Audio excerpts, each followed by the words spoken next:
Pensionistas en lucha. ¡Radales, se escucha! Pensionistas en lucha. ¡Radales, se escucha!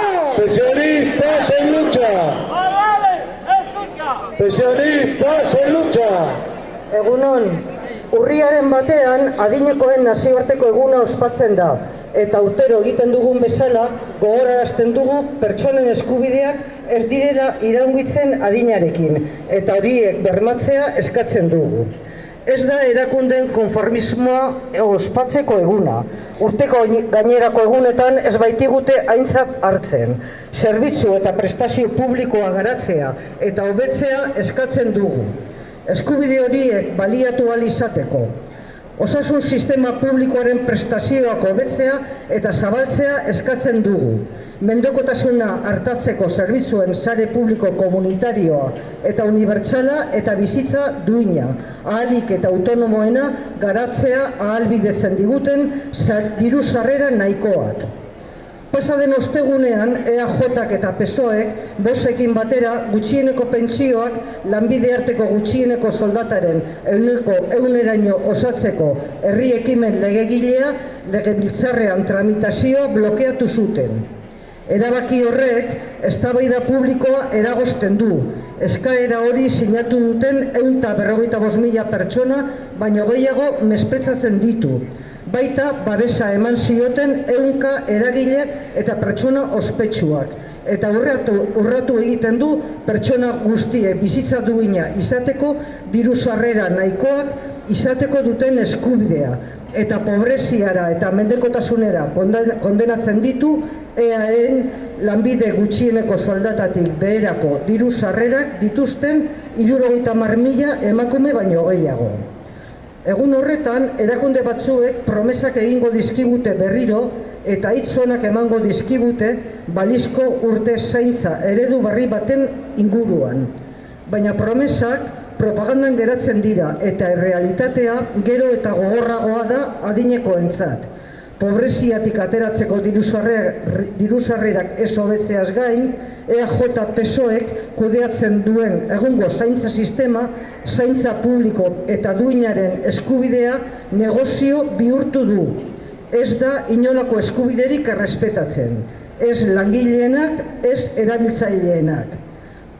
Euskal Herriko mugimendu pensionistak eta mendeko pertsonen familiaren elkarteek hitzetatik ekintzetara pasatzea eta urtez urte promesa eta gezur berberak errepikatzeari ustea eskatzen dugu.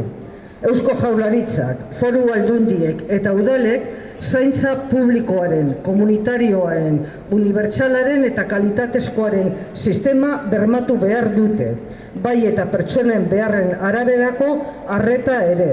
Finantza eta langile baliabideak handitu behar dira eta lan baldintzak hobetu.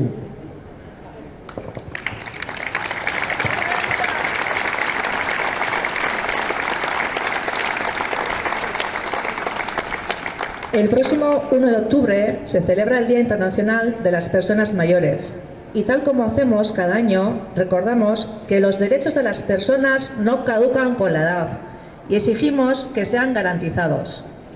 No es un día para celebrar el conformismo de las instituciones que durante el resto de los días del año nos ignoran. Reclamamos el desarrollo y mejora de los servicios y prestaciones públicas para que esos derechos puedan ser ejercidos. Exigimos mejorar y ampliar las prestaciones del sistema público de salud, una red pública comunitaria y universal de servicios de atención a la dependencia y unos ingresos suficientes que nos permiten desarrollar una vida digna, lo más autónoma posible. El pasado jueves, PNV-PSOE junto a Vox bloquearon la tramitación en el Parlamento de la ILP para completar las pensiones mínimas hasta un 100% del salario mínimo interprofesional.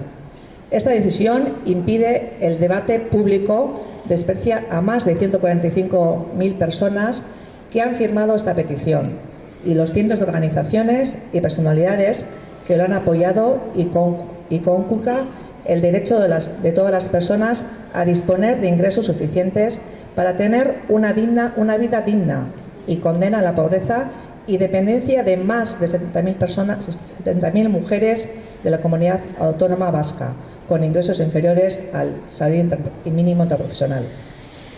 Este día algunas instituciones volverán a hacernos promesas y darnos buenas palabras sobre un supuesto nuevo modelo de cuidados. Pero las promesas se quedan en propaganda y la realidad se hace cada vez más dura para las personas mayores.